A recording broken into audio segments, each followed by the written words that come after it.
say anything else? Nope. Alright, in action. Alright, this is Laura and I'm Andrew, and this is our Milwaukee Museum vlog.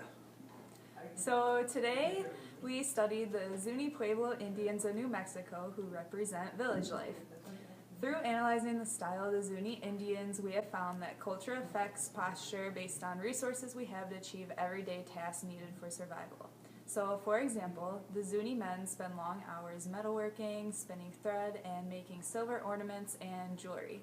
So these tasks are performed from the ground, as they did not have the tables to support their tools.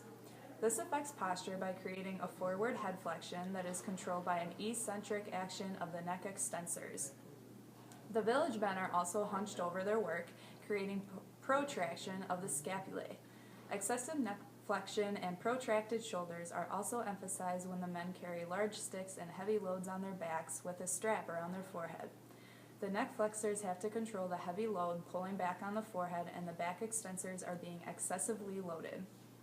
Now, the women of the Zuni culture also work from the ground, as their main task is shaping and painting pottery.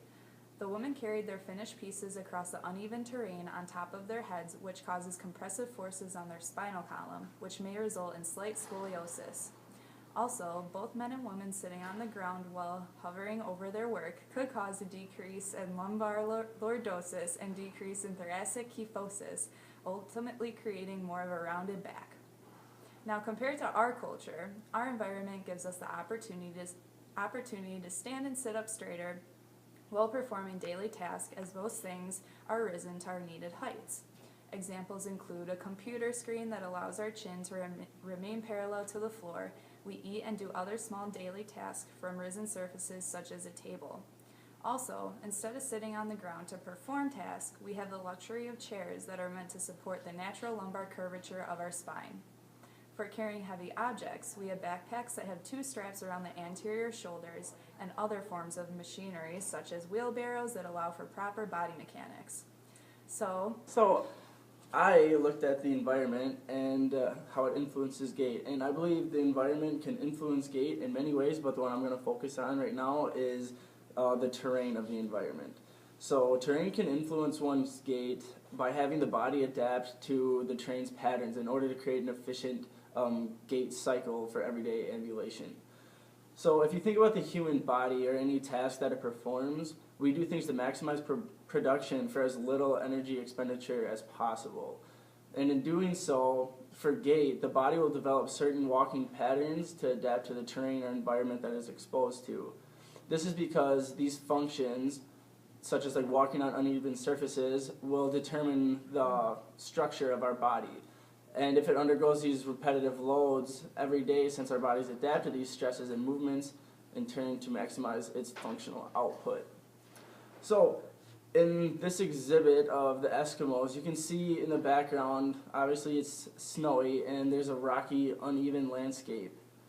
So, the Eskimos have developed a greater knee and hip flexion in order to get over the snow instead of having to drag their foot through the snow, which would slow their step down and be less efficient for their body movement. So if you've ever tried to run through shallow water or snow that's up over your ankle, you realize that you have to pick your feet up and over the surface in order to travel faster and more efficiently. Otherwise, you're just going to be wasting energy trying to break through the water or the snow. So the results of this greater hip and knee flexion, along with the lesser amount of traction that snow has to offer, there would be a shorter stride length that these Eskimos would adapt to, and it'll possibly result in a longer stance time.